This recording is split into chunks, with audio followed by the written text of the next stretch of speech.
Trinidad and Tobago's police service has opened an investigation into the opposition PNM regarding the source of funds used to construct its headquarters, Balizé House. This comes just 4 months after the UNC government alleged that the project was funded by drug cartels at a cost of over $100 million.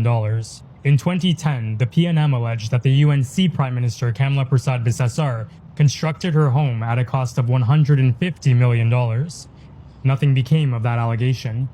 This sounds to me like just the latest chapter. Trinidad and Tobago, decade after decade, UNC PNM, goes around and around in circles with the same old stories. Drug money with no evidence, assassination plots with no one charged, like a carousel at a carnival. They're playing you for fools, and I wonder when the country will realize that. What do I think? I think the PNM, like all parties, should be held to account for their finances. If the TTPS wants to talk about sources of unexplained wealth, I would also like to know how UNC ministers are driving around in $2 million Mercedes-Benz G-Wagons, or how the UNC government financed its election campaign. What about the allegations of $20 million going to the UNC from an accused organized crime leader who was killed weeks after being released from police custody, and whose killers were never arrested? Will the commissioner investigate those cases of unexplained wealth? The media reported that the UNC spent over $100 million in advertising alone in a previous election. I wonder, did the commissioner look into that? The optics here are increasingly bad. The UNC makes a wild accusation against Balizé House in Parliament, and 4 months later the police open an investigation. The UNC makes threats towards the Hadids in Parliament, and weeks later the police show up at their doorsteps.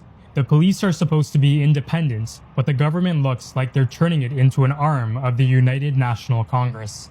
A month ago, it was the microphones in Parliament. Then it was a random tea and tech list. Then it was a wild assassination plot. Yesterday, Balizé House. Today, they're saying Barry Paterath is also being targeted for assassination. Around and around the country goes. What circus will they subject the population to tomorrow? Local elections are due in 2027.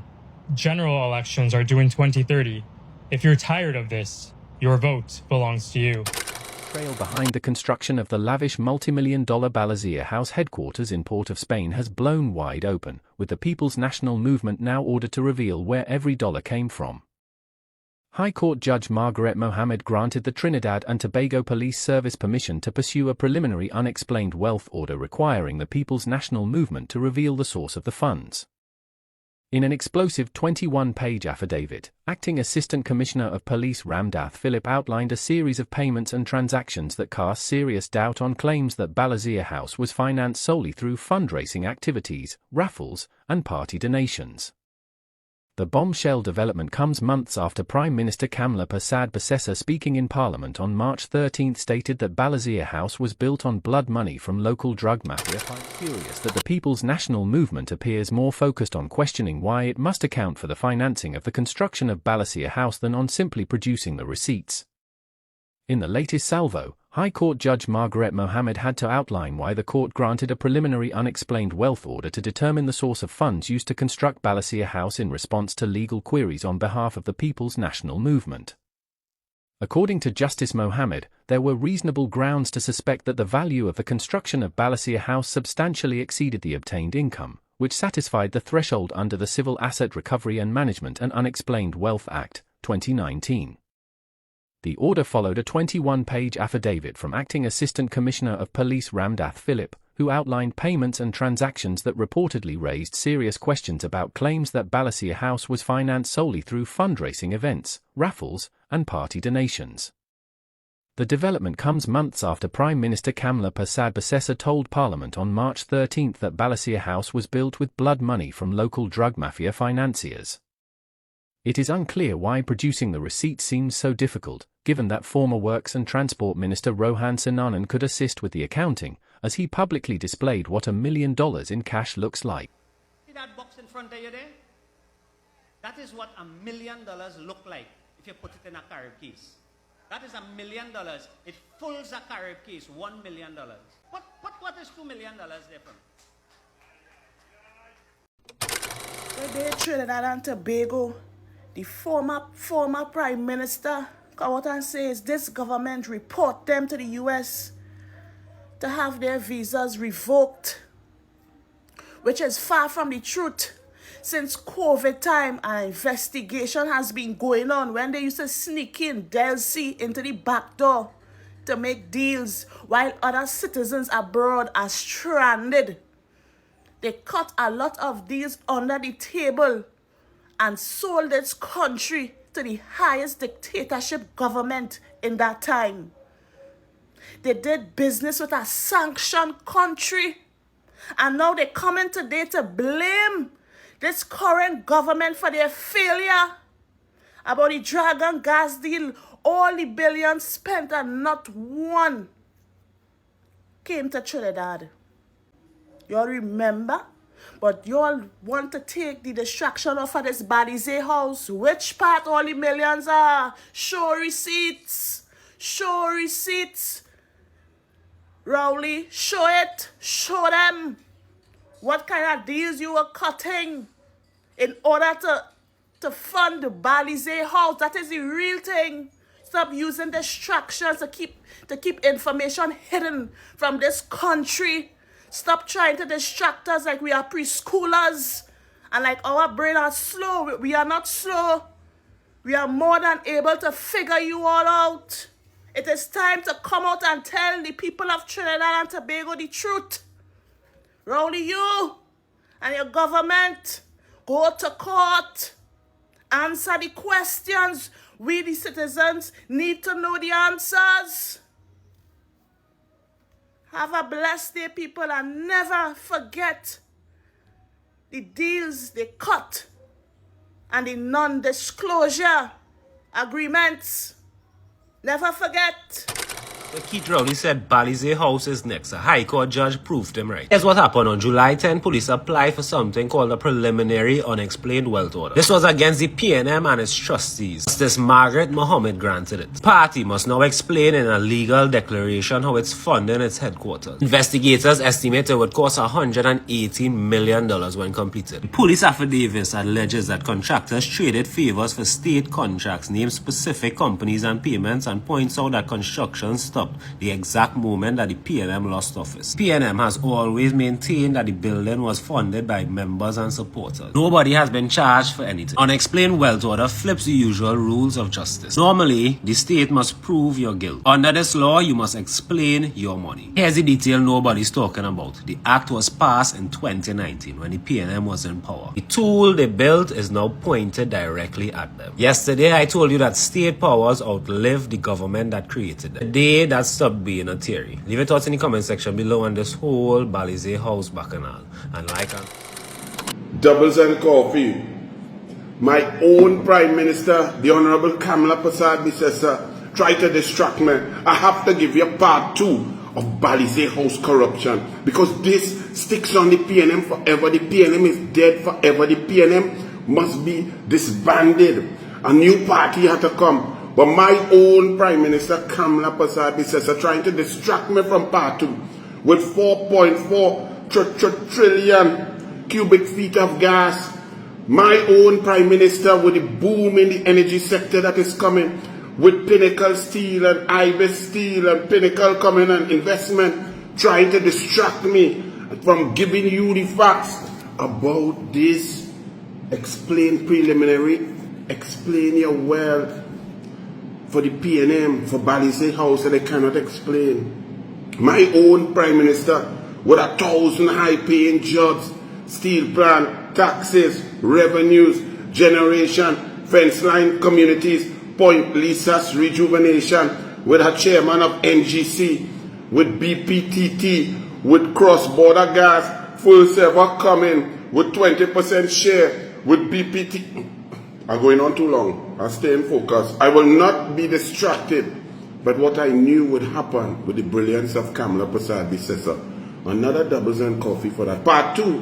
PNM Penelope Beckles, Marvelous Marva, who run and hide, cannot explain. The PNM cannot explain, and it touches all of them across the board, from Keith Christopher Rowley to Stuart Smallpin Young to Rohan Sinanan to Camille Robinson Regis to Foster Cummins, to the whole PNM National Executive. Nal Ramsing, you had to go and talk, use a witness, men selling out from inside the PNM. With this document, court order, burned by a PNM lawyer, you know, telling you it's UNC hanging them down. You heard. Let's continue to what evidence was put by the police in an investigation on criminality, on bribery and corruption.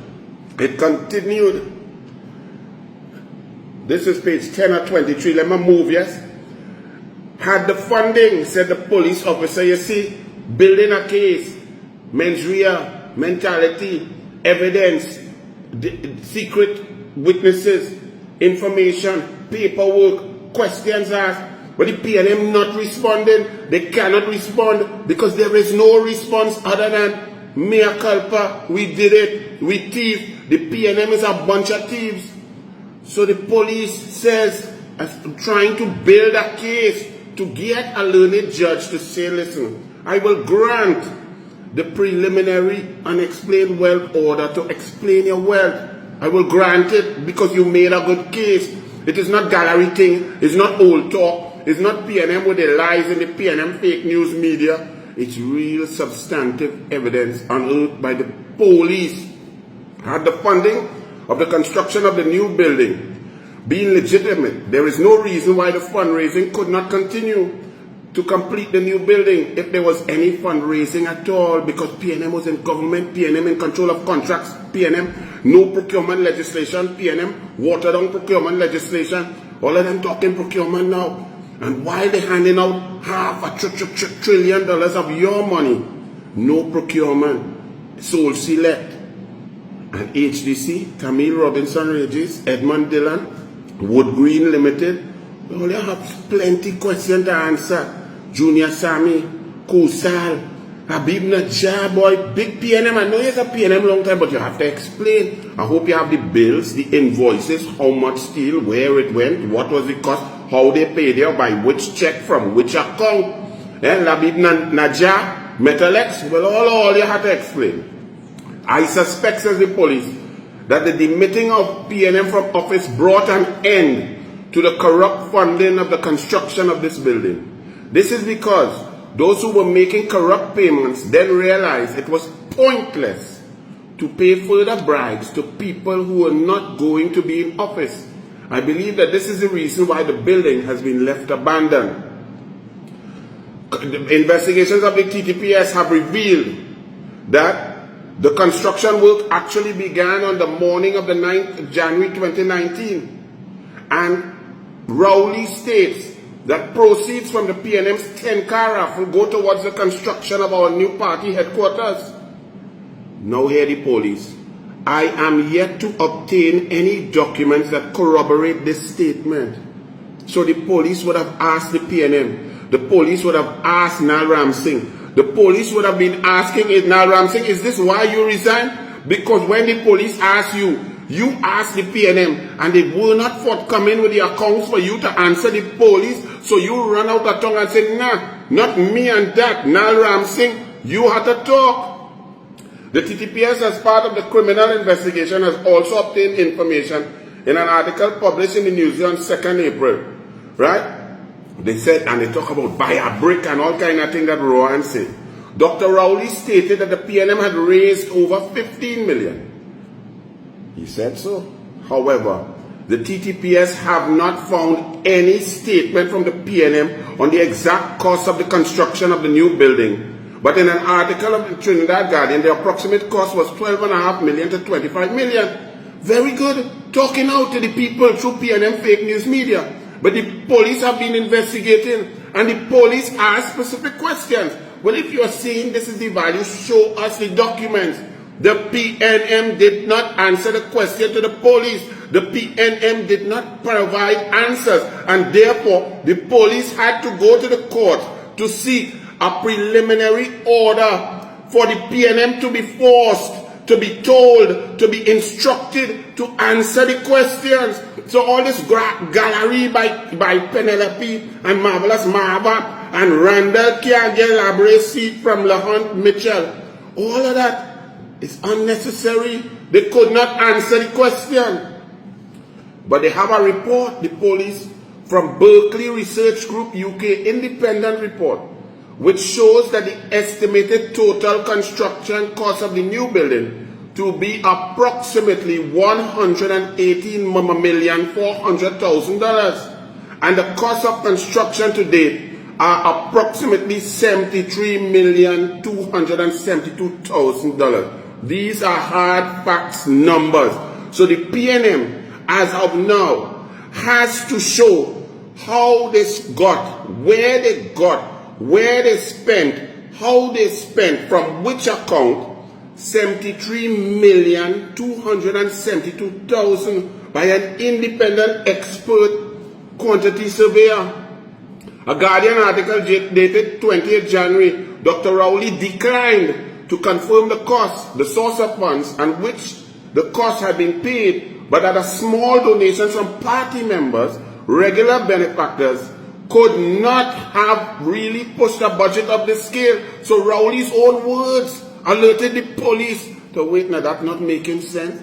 You're saying it's raffle, boat ride, and so on. You're saying it's contribution from MPs and ministers and senators and so on. But then you say that couldn't fund it. Well, the police simply asked, well, how was it funded? And that was the investigation, right? So, and they showed that when they talk up and they add up all of that contribution, 7.5% and so on, it only reached 500,000 per year. By 2.5 million, you're still 71 million there short of what was contracted. But then they was going to build a Balize house without steel and concrete, and they leave out that. So it's really $109 million short that the PNM have to explain. All of the PNM, not some, not let the chips fall where it may. The chips fall squarely on every single PNM member. The PNM as a party is over. With respect to Section 58(1)(d) of the 2019 Act, the first Philip, the police affidavit, set out evidence that formed the basis for his reasonable suspicion that funds for the construction of the building and the substantial refurbishment of the old building were obtained through the commission of the offences of bribery or corruption, while the PNM formed the government of Trinidad and Tobago. Serious offences.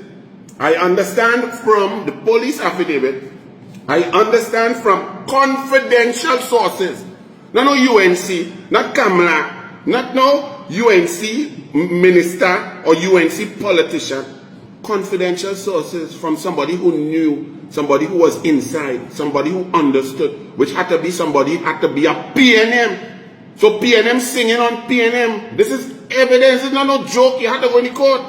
That the agreed contract price in respect of the main construction work on the new building was in fact approximately 59 million.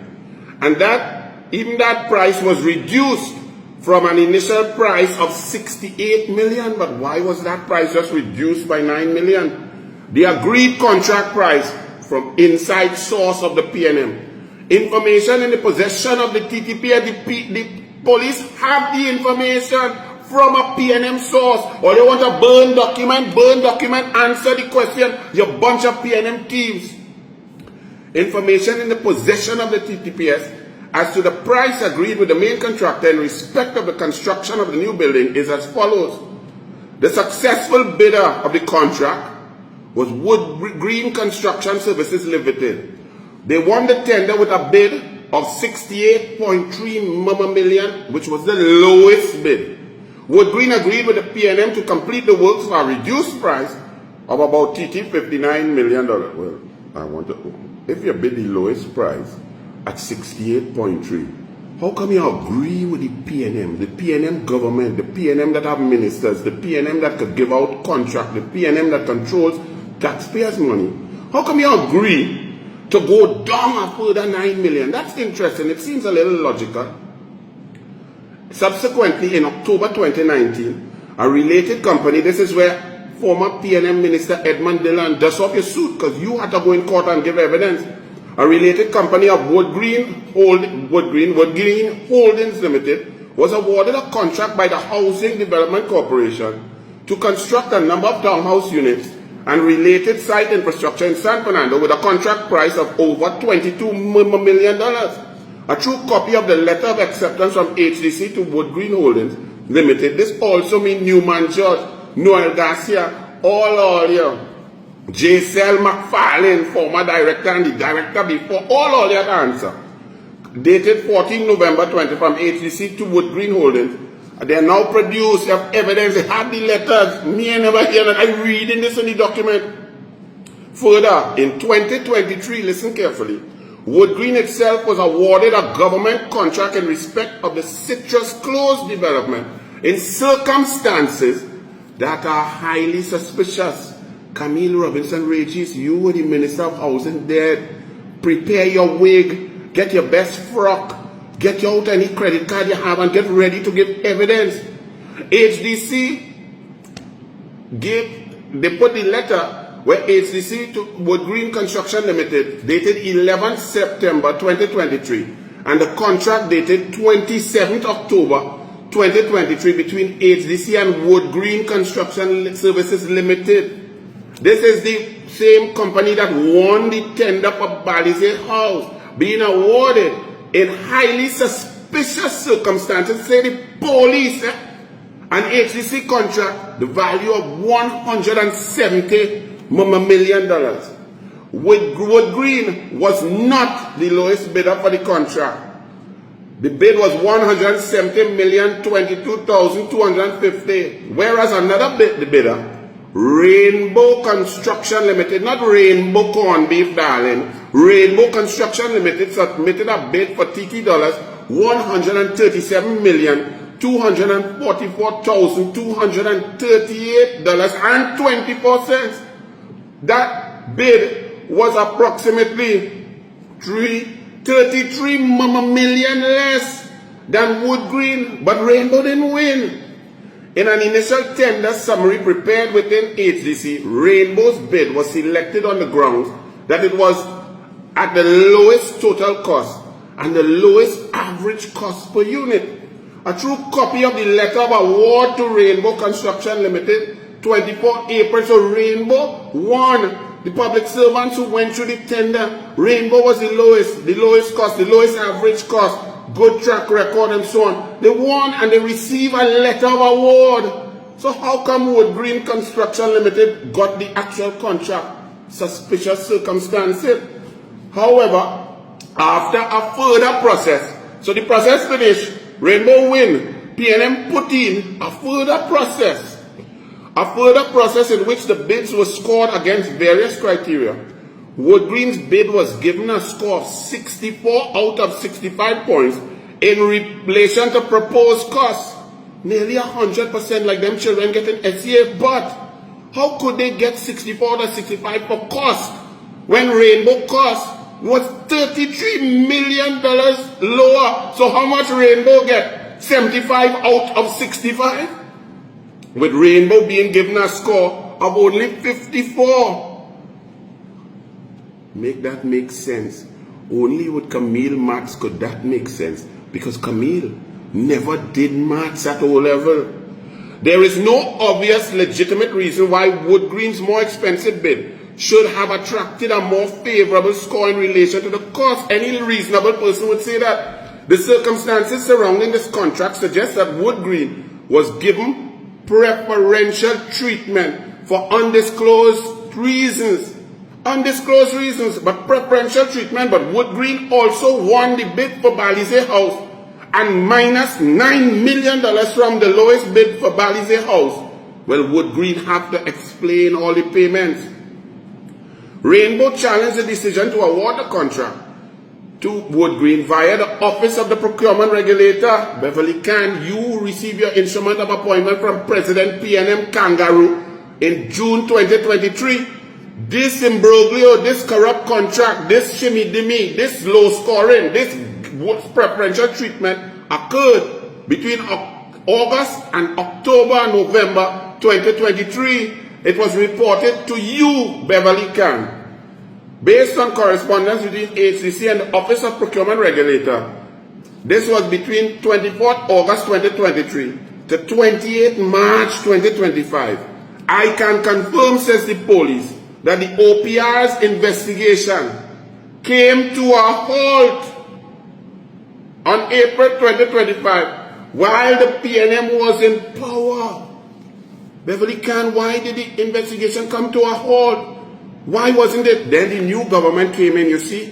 When you say you stop criminality, it began on April 28, 2025. Bribery, corruption, it stopped. Once you rid the country of PNM, you've already attacked the impetus for crime.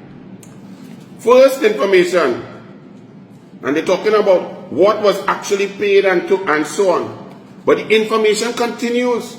The elements of work that were not even included in Balize House, steel and concrete and so on, comes up based upon evidence that was being obtained as part of the criminal investigation. The police say, I can indicate to this court that a substantial part of the cost of the work was not in fact paid by the PNM from its own legitimate sources.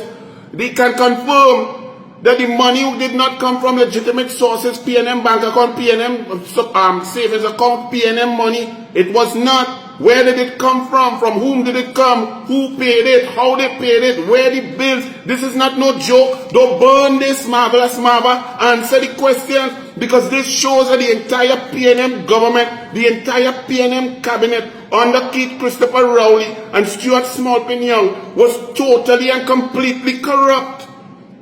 Several of the entities who contributed in that way were awarded contracts by the government. So COSALs, Junior Sami, all you have to answer. The only legitimate money that they could put from accounts, payments to all kind of people here, Tranquility Fund from the PNM, they paid different people. You know how much that comes up to? $9 million.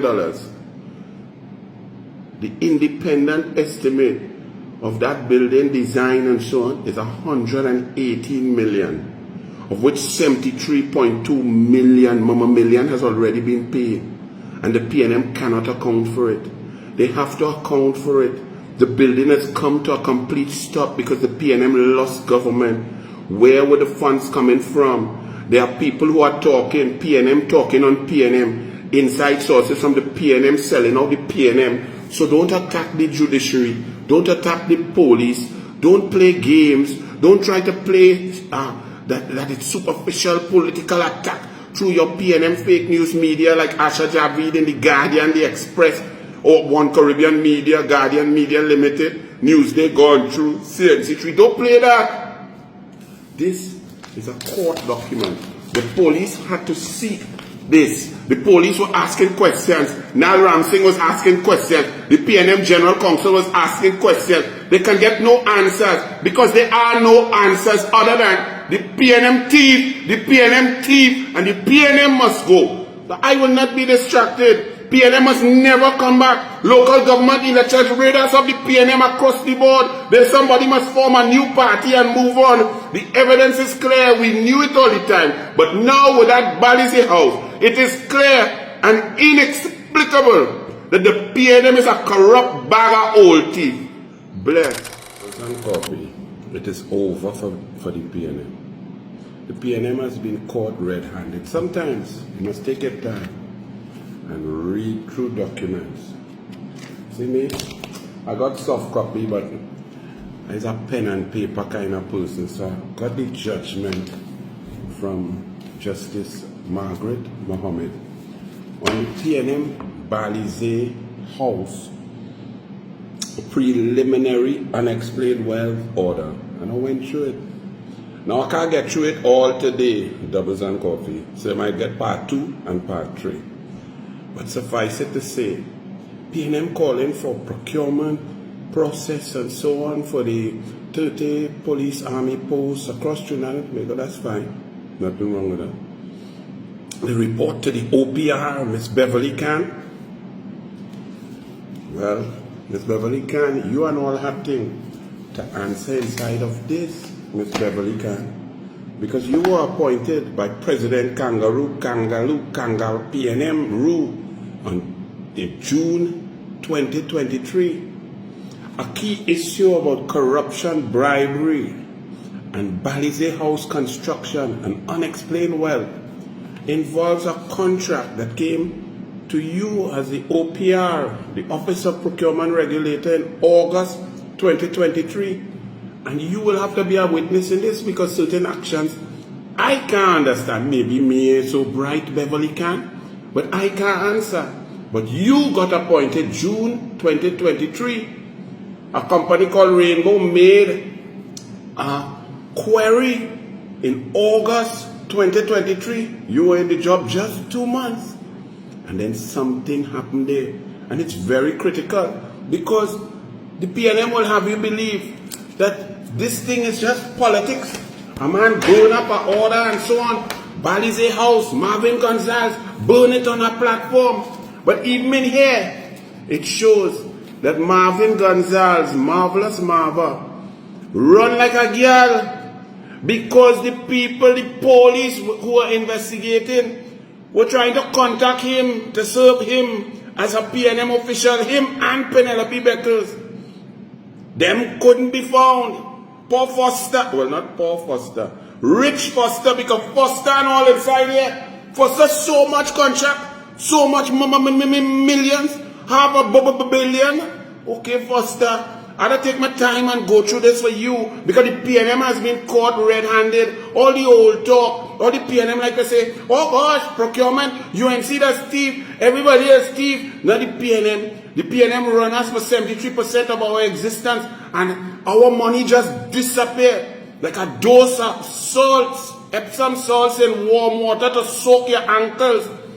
But Penny Beckles and Marvelous Marva, it is confirmed in a judgment in a court that all is coward and all you run because all you knew the police was looking to serve PNM trustees and PNM officials about this to explain your wealth, and all you run could not be found. However, press statements, which meant that you were aware of the document, but you run from it and leave Foster to get served in the airport, then bawling about how it reached out, how you knew about it. All of that inside of here. Wood Green, Metalex, Labib Najjar boy, Junior Sami, all of it. This is not no joke thing, you know. PNM come into play, persecution, UNC thing, and gallery. Let me start. Let's go. This is the explanation and the judgment of Justice Margaret Mohammed after hearing the application made by a police officer against the defendant. Respondent number one, the trustees of the People's National Movement. Camille Robinson Regis, are you one of those? Because this thing involves Minister of Housing and Edmund Dillon, wherever you are, put on your suit. Press your suit because you got to go in court, Edmund Dillon. You were the Minister of Housing in 2019. Very interesting. Camille Robinson Regis, well, you never do maths. Well, you better get your best wig and your best outfit, your best dress to get ready to go to court because NTU's a lawyer without mathematics because you were the Minister of Housing in 2023, August 2023 and beyond. Very serious thing inside there. This is not no joke document, you know. This is not no gallery thing. Let me read it for you, all right? So the trustees of the People's National Movement, the second respondent is the People's National Movement itself, before Honorable Madam Justice Margaret Y. Mohammed. Date of delivery 31st July 2026.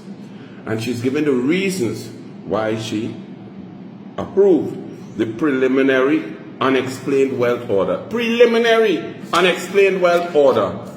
The 10th July on the first respondent, and instead to the effect, because they tried to serve them, they had a period from the July 10th to the 7th, but all them PNM was ducking and running, so they had to go to extend it, and then Foster gets served for Marvelous Marva, who was hiding from since the 11th, to come on a PNM platform and burn it. Right? They wanted to effect service, registered mail to Miss Penelope Beckles. Did you get that registered mail, Penelope Beckles, the political leader of the PNM, the coward? Now, the Commissioner of Police or such person, this is the application, right? Section 58 of the 2019 Act. This is the law. This is what's going on. This is seriousness. The Commissioner of Police or such person delegated by him not below the rank of Assistant Superintendent during the course of an investigation for a specified offense reasonably suspects that. So first and foremost, all this old talk, the police have been investigating a specified offense involving PNM government officials, PNM officials. And if they reasonably believe during the investigation of that offense that A, the total wealth of the respondent exceeds the value of his lawfully obtained wealth, or B, the total wealth of the respondent is over $500,000, or D, the property was obtained through the commission of a specified offense. So you can't go to the court just willy-nilly because UNC says so and the court will grant a preliminary order to unexplained wealth order. The police have to show that in the investigation of a specific criminal offense, they have found this and they require information. It also shows that the PNM was not providing information, but we'll go through. I ain't studying the time here today. Part 2 tomorrow, part 3 after that until I finish. Very important. The officer may apply to the High Court in writing for an order requiring the respondent to file a declaration and answer questions as required in relation to his assets.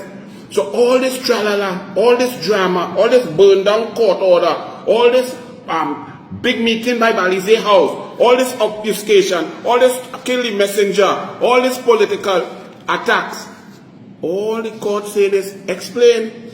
We have questions. So the PNM running from questions on Balize House, and you, the people, have to ask why. Why are you running? Since you're so pristine, you're so pure, you're so honest, you're so full of integrity. We're running. Just answer the questions now. Where the money come from? The grounds, the court must be convinced that the grounds by which the applicant reasonably suspects that the total wealth of the respondent exceeds the value of his lawfully obtained wealth. So the police had to convince Justice Margaret Mohammed that you had some sort of evidence. It's not no joke thing. So you burn the court document now. The second schedule of the Proceeds of Crime Act list, corruption and bribery. Those are the specific offenses being investigated by the police involving PNM government officials and PNM officials. They're investigating corruption and bribery. Section 3.1 of the Prevention of Corruption Act makes corruption an offense in office an offense if it provides that 1. Every person who by himself or in conjunction with any person corruptly solicits or receives or agrees to receive for himself or for any other person any gift, loan, fee, reward or advantage whatsoever as an inducement to or reward for or otherwise on account of an agent or forbearing to do anything in respect of any matter or transaction whatsoever, actual or proposed, in which the state or public body is concerned, is guilty of an offense. Soak that in, because later on down here, you have plenty things to discuss between price and they get inside source. The ball in UNC. UNC have no inside source. The police have secret source about tender process for Balize House. UNC don't have that. About pricing for PNM Balize House. About the cost. About reduction in the cost. About the lowest bidder going lower by 9 million. Then that lowest bidder getting contract from PNM government by HDC. And then questionable thing about the process by HDC, and then involving Beverly Khan as the procurement regulator. It's a real serious thing. Plenty witness, plenty people have to talk, plenty people have to answer. That's why the PNM running. Every person who by himself or in conjunction with any other person corruptly gives promises or offers any gift, loan, fee, reward or advantage whatsoever to any person, whether for the benefit of that person or another person, as an inducement to or reward for or otherwise on account of an agent doing or forbearing to do anything in respect of any matter, transaction whatsoever, actual or proposed, in which the state or a public body is concerned, is guilty of an offense. Faris Al-Rawi brought this. Faris Al-Rawi alerted the population, the police, everybody, in May of this year. Hey, Use that explain your wealth law for not only UNC, for PNM, for all government officials. Faris Arawi is the one who brought this, who said to use it. And now we are seeing there's a secret witness that the police have given inside information from Balize House, the construction, the procurement, the corruption, the shimmy-dimmy of the tenders, the lowering of the bids, the lack of complete tender. Imagine them tender price without steel. So what the building going up without fabrication of steel, without concrete? Or they building a concrete building without concrete? Listen, this is not no joke, you know. So why panic PNM? Because listen, Section 61 of 2019 Act also states, where the High Court is satisfied, the High Court is satisfied. So a policeman who don't like PNM or UNC police or wherever you want to say, can just go and tell PNM, explain it well. The High Court is satisfied that there are reasonable grounds. It may make a preliminary unexplained wealth order requiring the respondent to file a declaration and appear before the High Court to answer questions relative to its assets for the High Court to decide whether to make an actual unexplained wealth order. The PNM running and panicking and shouting and burning court documents and so on. Why? You want to know why? They cannot answer.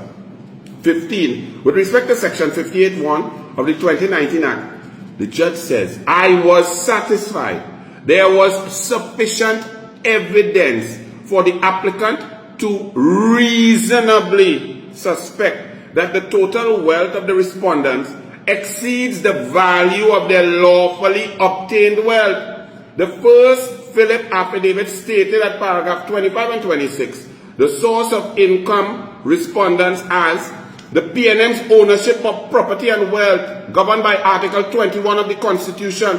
When they check that with the 7.5 contribution from all MPs and so on, it come up to 500,000 a year. By 5 years, right? That $2.5 million.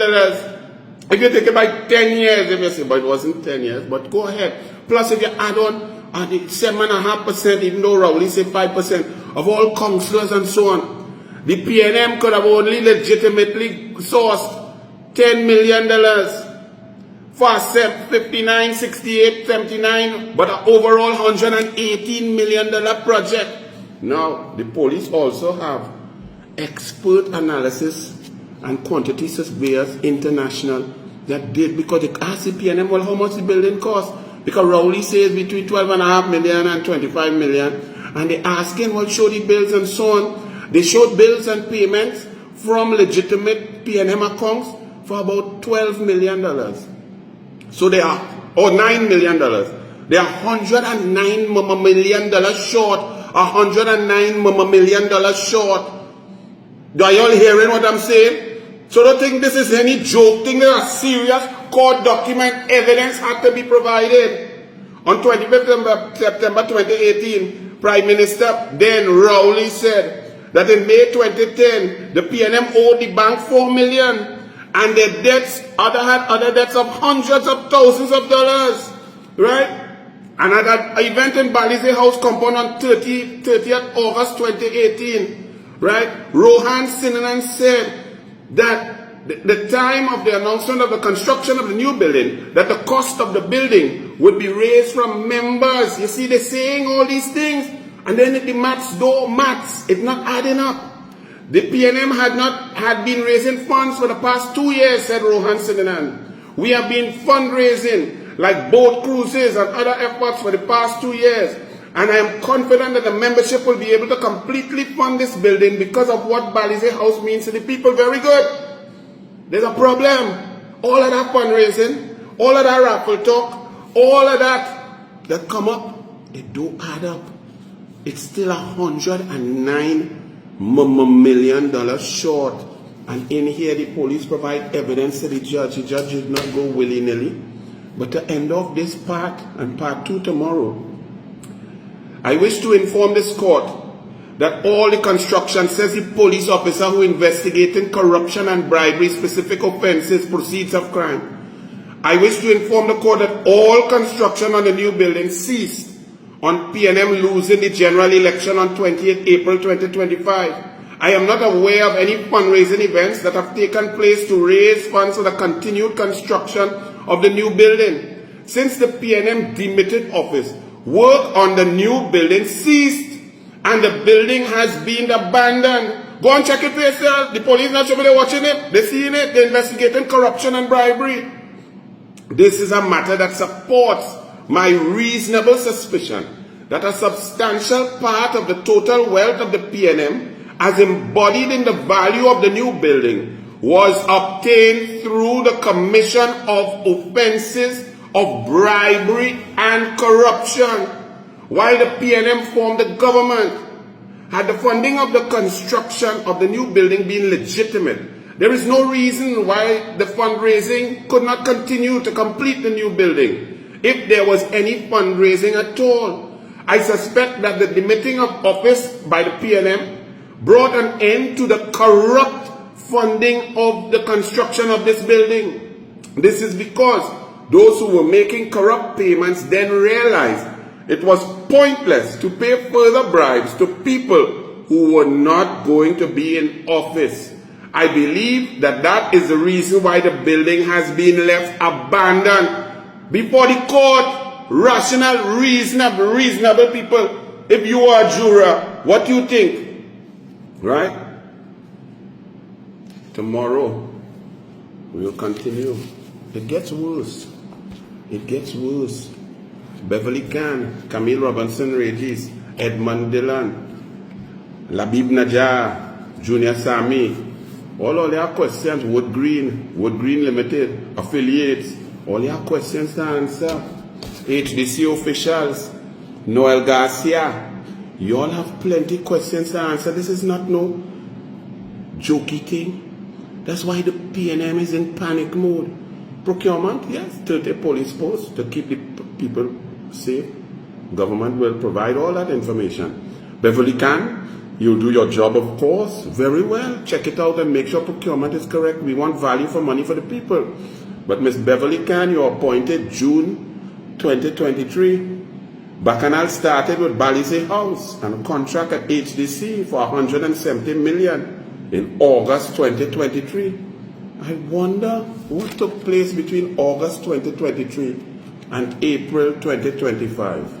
PNM, boomsy clapping, set our old teeth. Going to be disclosing our public finances. We have never disclosed our public finances. Behind the secret walls of Balize House, who paid for it? For decades, one building stood at the political center of the People's National Movement, Balize House. Do you remember what it looked like before 2015? Here's a photo taken in 2013. A modest headquarters, but nothing close to what would come next. After the PNM won the 2015 election victory, plans were unveiled for a transformation. Not just a renovation, but a major expansion. In 2018, senior PNM officials announced the renovation of the existing building and a new 5-story building would rise beside the historic headquarters. The estimated cost of the original building, this one, was between $12.5 million to $25 million, according to the party deputy leader, Rohan Sinanan, who was also the Minister of Works and Transport.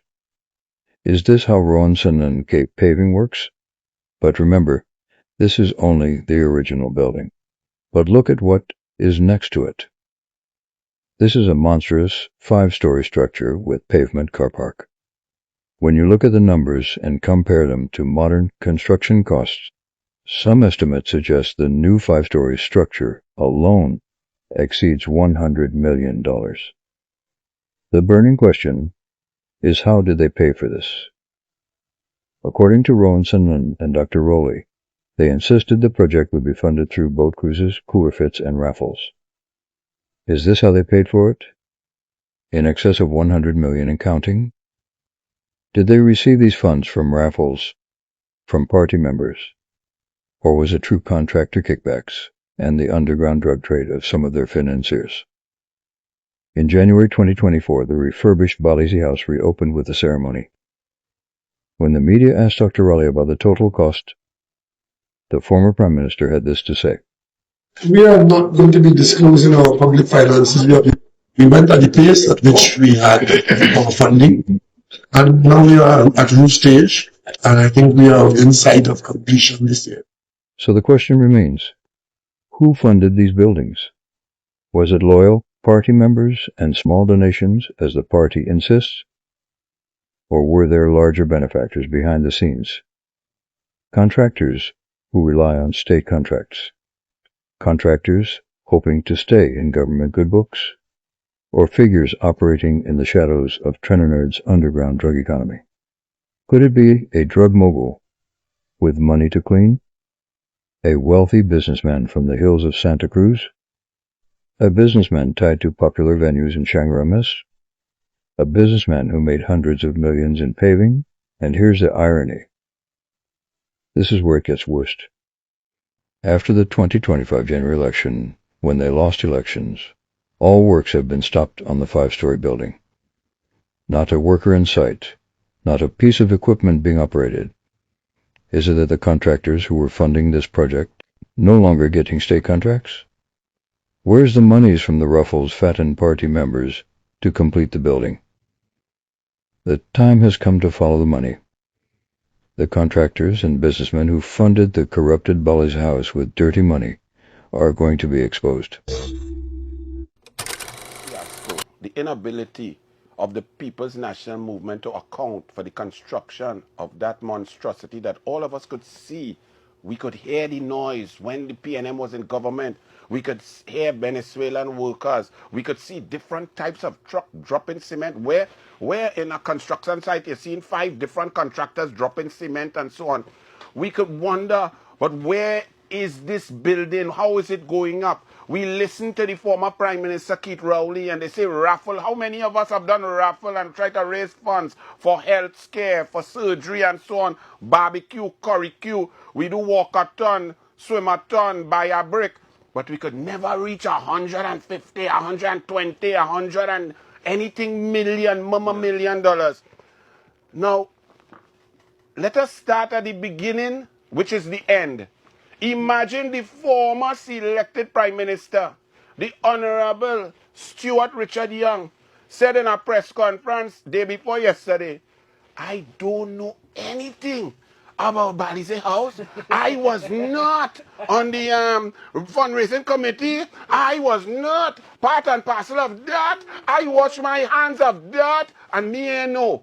That alone should send shockwaves through the country. That a man who was the #1 Gary Sober's minister for 9.5 years, a man who Keith Rowley said is his de facto greatest minister, a man who held every single portfolio, cross portfolio, fire ministers, was Minister of National Security, went everywhere, negotiating everywhere, procuring ferries, going to negotiate with Sandals. He don't know nothing.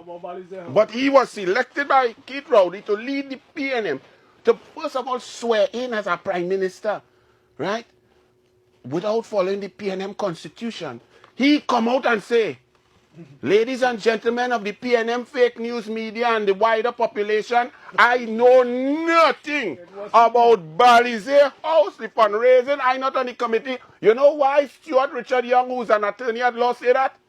Because this is dangerous. This is serious. This is not no game that Marvelous Marvin Gonzalez, former Minister of Public Utilities, Gallery himself and burning court document. This is not no witch hunt. If anybody control the police, it's the PNM. It's former Prime Minister Rowley who went by President's house with Paula May Weeks and caused her to breach Section 123(4) of the Constitution to thwart her meritless and select your own commissioner of police. So no UNC control no police. This is a police matter. Furthermore, the PNM would like you to believe that it has something to do with campaign finance reform, and you could donate money if you feel to donate, and you don't have to. It has not to do that.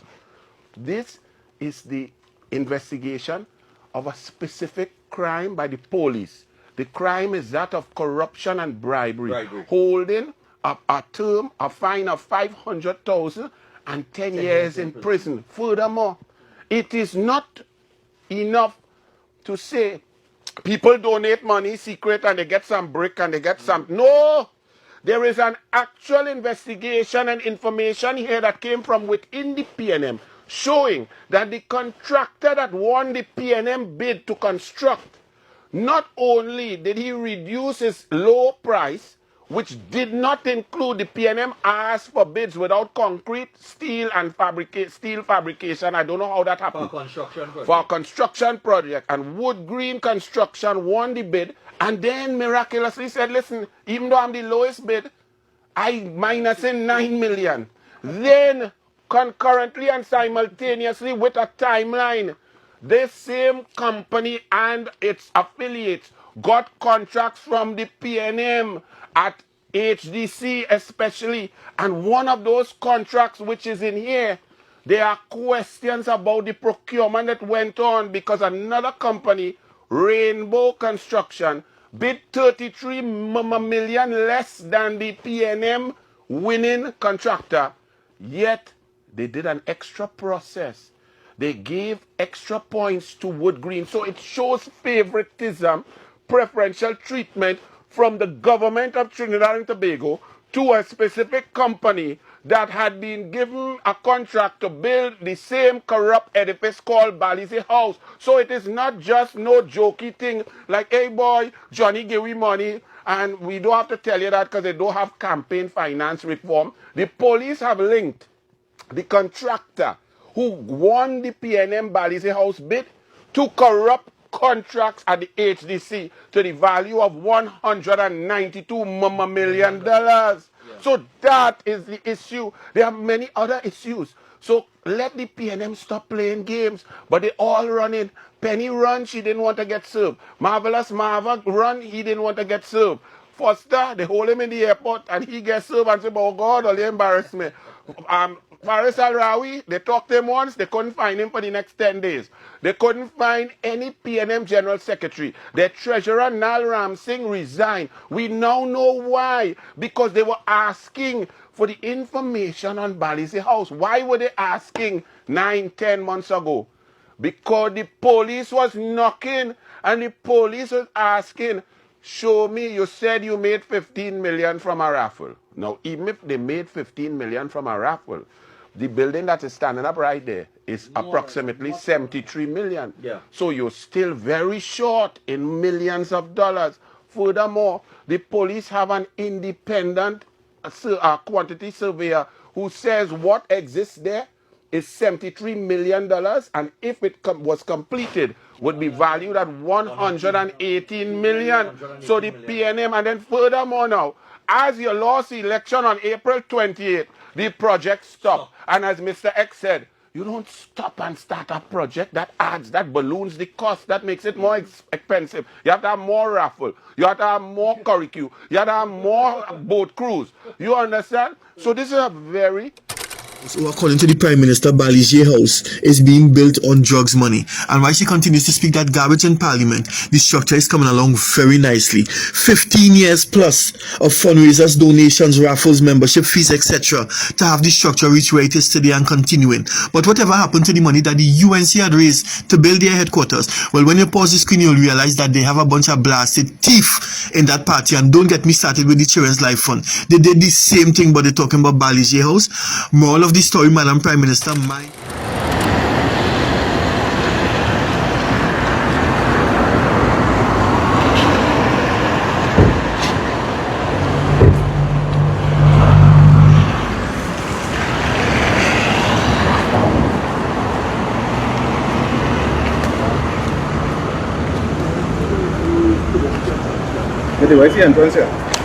Not sure. It's a side door there. Yeah.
So,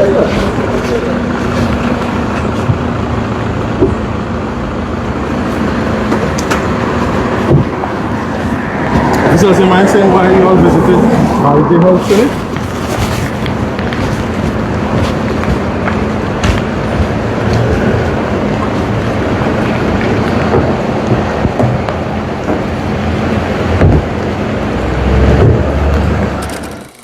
Housing Anil Roberts is alleging that the company awarded the contract to construct the PNM headquarters, Balize House, later went on to receive millions in state contracts. The minister in the Ministry of Housing made the claims during an interview on Talk City 91.1 FM on Friday. So here they win the bid. They didn't have no contract from the government before. They win the Balize House bid, and then bam, Edmund Dillon and HGC give them a contract for 22 million. But then it got very interesting. Further, in 2023, Wood Green itself, the same company that won the Balize House award and reduced it by 9 million, was awarded a government contract in respect of the Citrus Close development in circumstances that are highly suspicious. Quoting from what he says was the letter of acceptance from the Housing Development Corporation to Wood Green Construction Services Limited, Minister Roberts alleges that a company named Rainbow Construction Limited was not awarded the contract despite being the lowest bidder. However, after a further process in which bids were scored against various criteria, Wood Green's bid was given a score of 64 out of 65 points in relation to proposed costs, with Rainbow, the lower bidder by 33 million, being given a score of only 50. Contractors that funding Balize House is the same one right now, getting kickbacks, and the same one right now, $23 million a month he does collect. All right now, you are affected. Ask who Rohan choose the contractor. The same exact ones. Same men that come and do shit here. Faris, how will they sleep at night, boy? Faris, how will they sleep at night, Faris? All they have children, boy? All they have children, all that money have, all that sexy pants have. Hello, hello, sexy pants. Hello, sexy pants. Where'd you get those pants? $118 million. High Court orders PNM to account for Balize House funding, an editorial by Trinis. Explain your wealth. The PNM has been ordered to account for how its multi-million-dollar Balize House headquarters was financed. High Court Judge Margaret Mohammed granted police a preliminary unexplained wealth order against the party and its trustees as investigators examine the construction and funding of the compound between 2018 and 2025.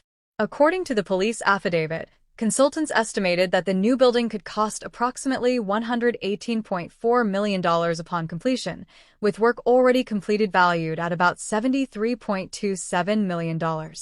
Investigators allege there are reasonable grounds to suspect that the party's wealth may exceed its lawfully obtained wealth and that benefits may have been provided through corrupt arrangements involving contractors seeking favorable treatment for state contracts. Those are police allegations, not proven findings. The order requires the PNM and its trustees to file declarations and answer questions about their assets, funding, and control of the property.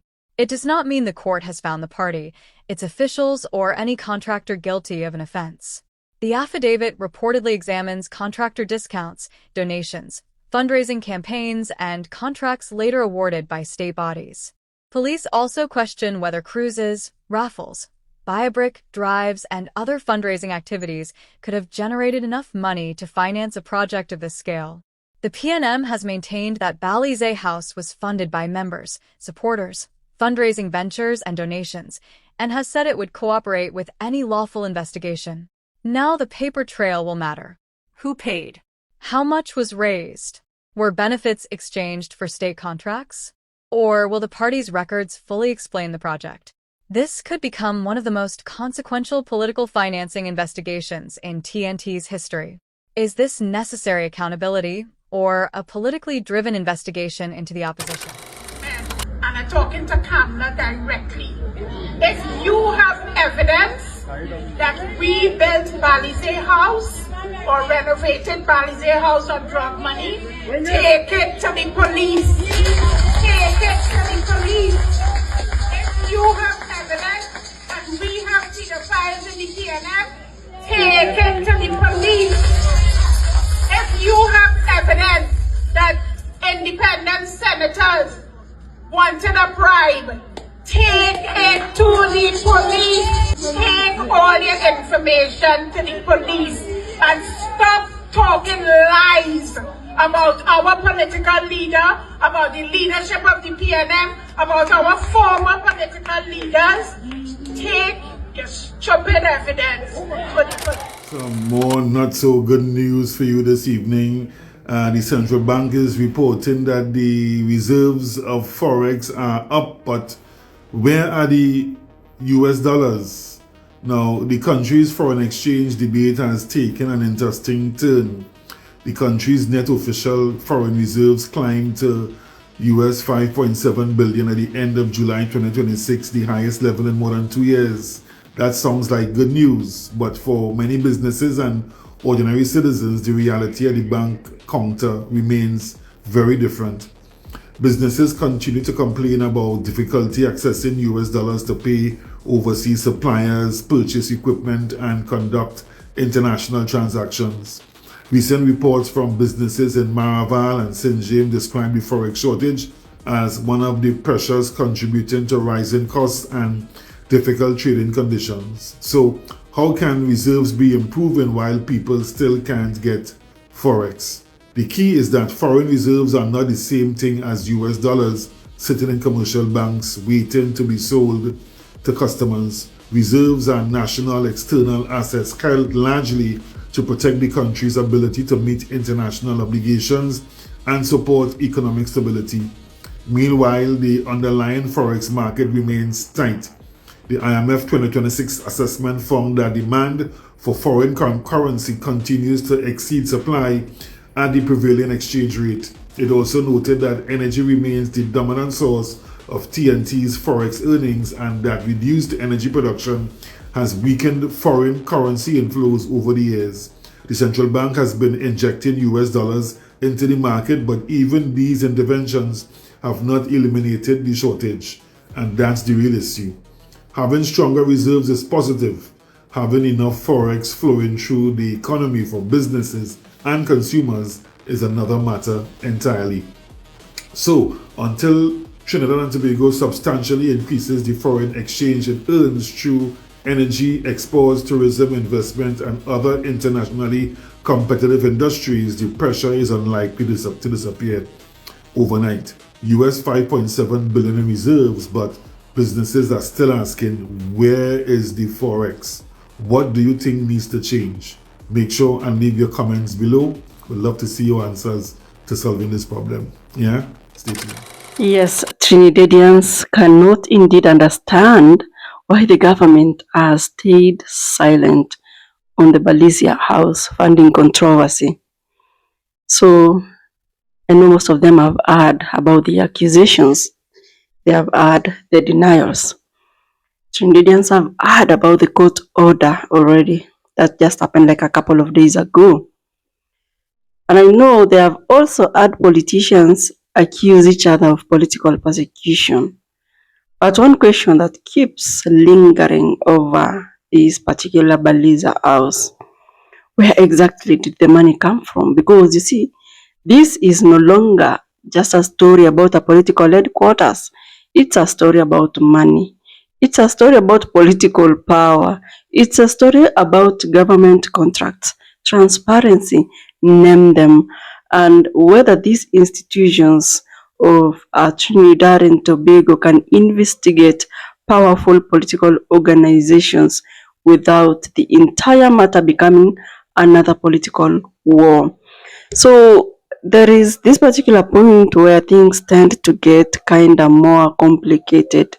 Yeah, you see, Trinidad and Tobago High Court, just like recently, an High Court judge, he actually granted a preliminary and explained wealth order that requires the PNM through its trustees to provide information that concerns the financing of that particular headquarters. So this particular order was sought to or by the Trinidad and Tobago Police Service, the TTPS, under the Civil Asset Recovery and Management and Unexplained Wealth Act. So you see, it's actually guided by a law or in Trinidad and Tobago. But I want us to be clear from the beginning, yeah. Remember that a preliminary unexplained wealth order is not a conviction. It's a declaration that the PNM is guilty. It's not a court finding that anyone committed corruption. Let's understand that. If you look at the TTPS itself, it has emphasized that the order is an interim measure and does not represent a final determination of liability or any wrongdoing. So in today's video, I want us to separate facts from allegation. We are going to look at what the police is investigating. We are going to look at what the court has said. We are going to examine what the PNM is telling us, and we will also look at the government's position. Anyway, most importantly, we are going to ask the question that an ordinary Trinidadian, these ordinary Trinidadians, we are going to ask such questions that have every right to ask. And one of them being, why as getting a clear picture of the money behind this headquarters, why is it becoming a political drama, a political storm? So what exactly is Balisia House? First of all, I want us to actually talk about its history. You see, for anybody that is outside Trinidad and Tobago, Balisia House is not simply another office, or a building that has offices.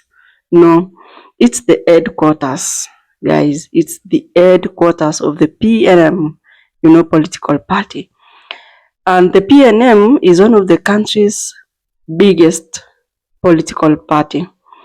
The party has deep historical roots in Trinidad and Tobago, and the house, the Balisia House, represents more than concrete, more than steel, and more than the office space to PNM supporters.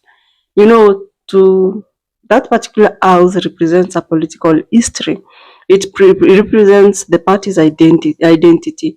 And according to PNM leaders, the idea of having a permanent headquarters, started way back, not just like currently.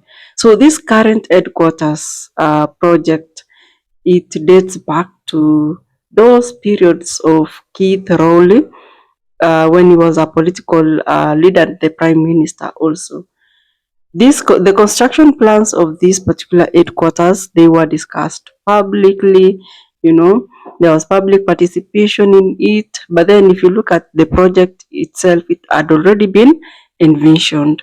So the story changes at this particular point, because you see, once questions have begun to emerge about the financing of any project, this particular house, the Balisia House, stopped being simply a symbol of political achievement.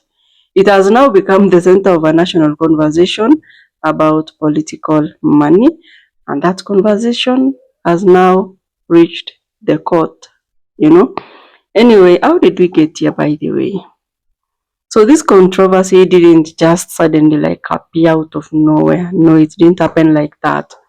There had already been political arguments surrounding the financing of Balisia House. So remember, in March 2026, that is now this year, Prime Minister Kamala Prasad Bisesa made extremely serious allegations in Parliament concerning the source of funding behind the PNM headquarters. And then the former Prime Minister Keith Rowley strongly rejected those allegations and challenged the Prime Minister to provide evidence. So the story took a turn, it took more serious, by the way, turn. So just last month, Trinidad and Tobago Police Service moved to the High Court. And the police actually sought a preliminary unexplained wealth order. So the High Court Judge Margaret Mohammed granted the order. Suddenly, this wasn't just a political argument, a political debate. You know, it just happened. It was really, really tough. Now, the thing shifted from discussion, from arguments, and now it has become a formal legal process. So you see, the PNM was being required to explain aspects of the financing of its headquarters. And then this is where we really need to understand, we really need to be slow on this, because you see, the phrase unexplained wealth order, it sounds dramatic and not easy to understand. If you were asked what does it mean, what would you say? Kindly comment down in the comment section.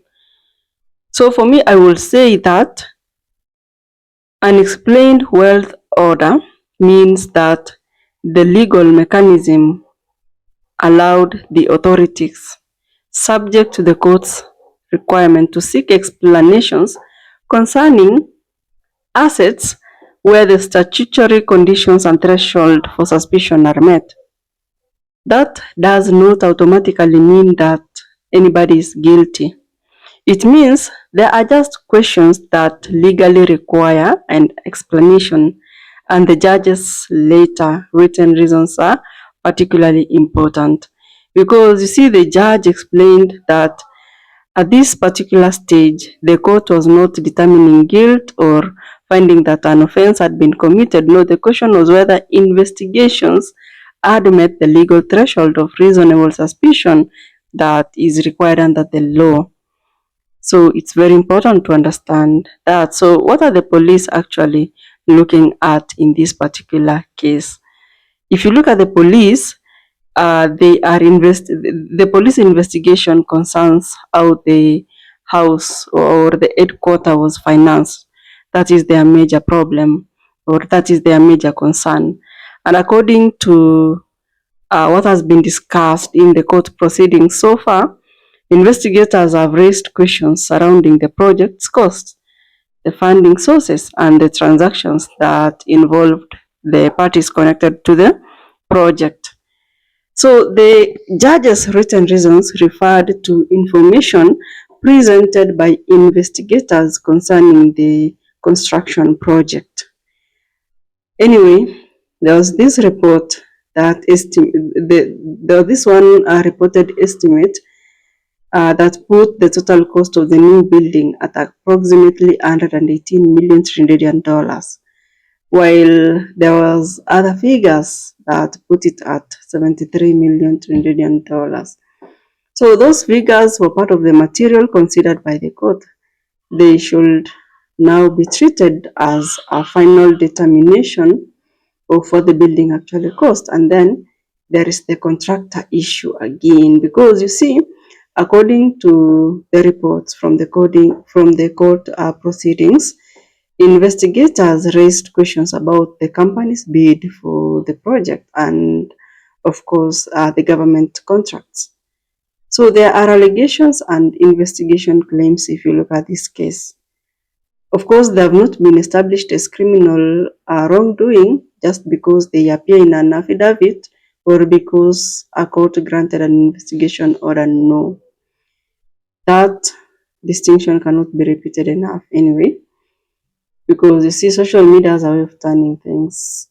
The police allege, some people, the police is alleging, but then if you look at some people, they're saying that the police have proven. No, that's not the same thing. There are two different words with really different meaning.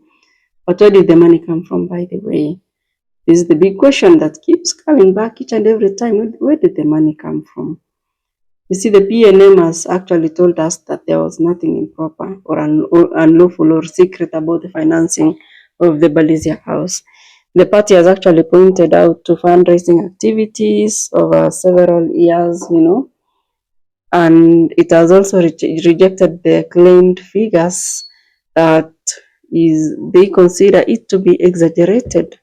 So that's an important historical point to note also, because the PNM has previously talked about fundraising. The former Prime Minister Keith Rowley has spoken publicly about fundraising efforts here and there. And of course, the judge's written reasons also referenced claims about party fundraising and political contribution. So the question is not necessarily if the PNM ever raised money. Obviously, political parties raise money. The more complicated question is, were the funds raised and spent on the property? And was it documented? Was it legitimately sourced and sufficient to explain the project? That's the big question, you know? And that's one of the questions that remains unanswered publicly. Anyway, the PNM says that all these, they are just politics. They are political persecutions. And it has not quietly accepted the investigation. If you look at it, the party has actually described the proceeding as political witch hunt. The PNM chairperson, Marvin Gonzalez, accused the UNC government of weaponizing state machinery and financing resources against the PNM.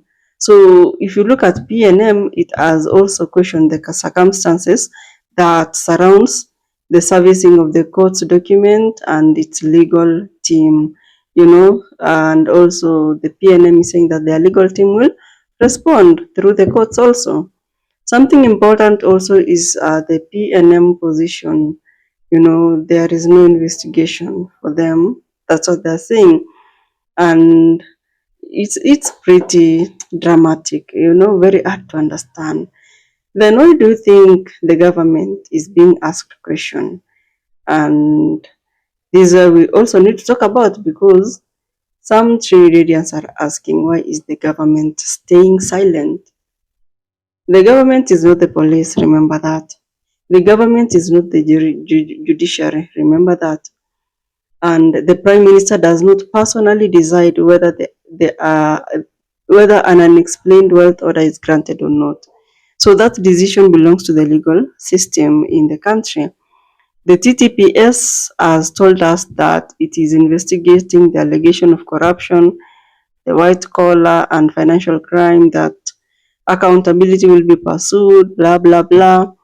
So as you can see, people are asking, should the government interfere with an independent investigation? The answer is no, absolutely no.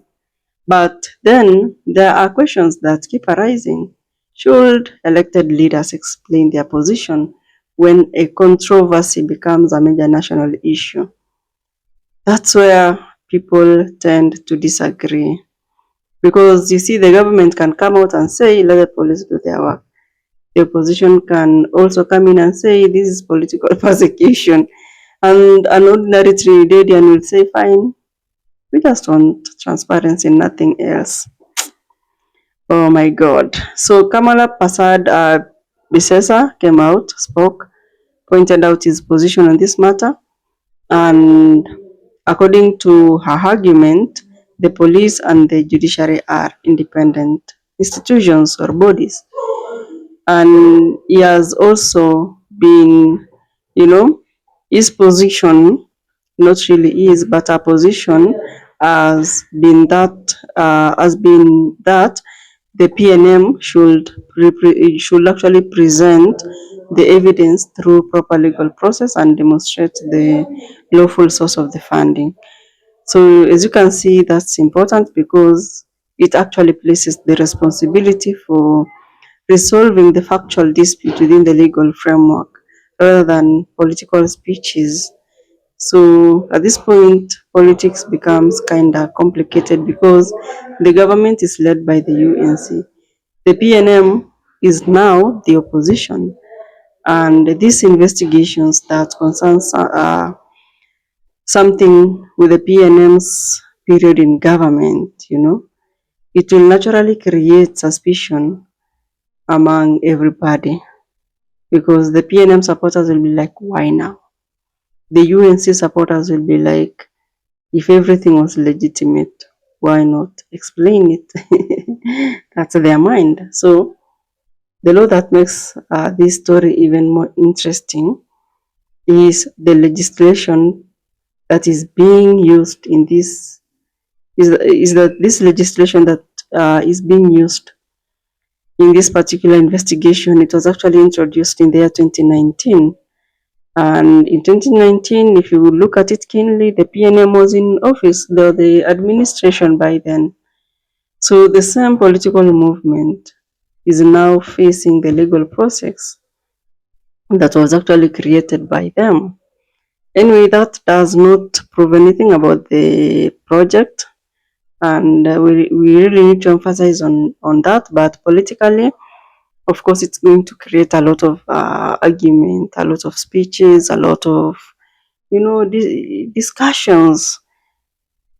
Guys, remember our law that was introduced under that administration is now being used by the state in a matter involving that same political party that created it and put it into law. So is this simply the law doing what it was designed to do, or what? Or does it mean that the political context makes the entire situation much harder for the citizens of Trinidad and Tobago to understand? Anyway, we've had Trinidadians talking about these issues, and of course, we can't wait to see the end. The court, as you can see, it has already written reasons that actually tends to change this conversation. And in July, Judge Margaret Mohammed released a written reason explaining why she granted that particular preliminary unexplained wealth order. And she talked about the fact that the legal question at the stage was whether there were reasonable grounds for suspicion or not. It's not like she was deciding guilt. It's not like she was convicting the PNM. It's not like she was declaring that corruption had occurred. She just found materials presented by investigators that met the threshold that is necessary for the order. So according to the reports on the judgment, the material raised questions about whether the respondents' wealth exceeded their lawfully obtained wealth, and also whether the property that is under investigation may have been connected to alleged bribery or corruption. As you can see, those are very serious allegations. Anyway, there was the issue of the contractor question. And if you look at it keenly, the company that constructed that project, the Balizia House, remember that the government officials had raised questions about the state contracts that involved the company. Minister in the Ministry of Housing, that is Honorable Anil Roberts, publicly raised questions about contracts that are being awarded to the contractor after its involvement with the Balizia House. He further questioned the circumstances that surrounds some certain HDC contracts and the evaluation of competing bids.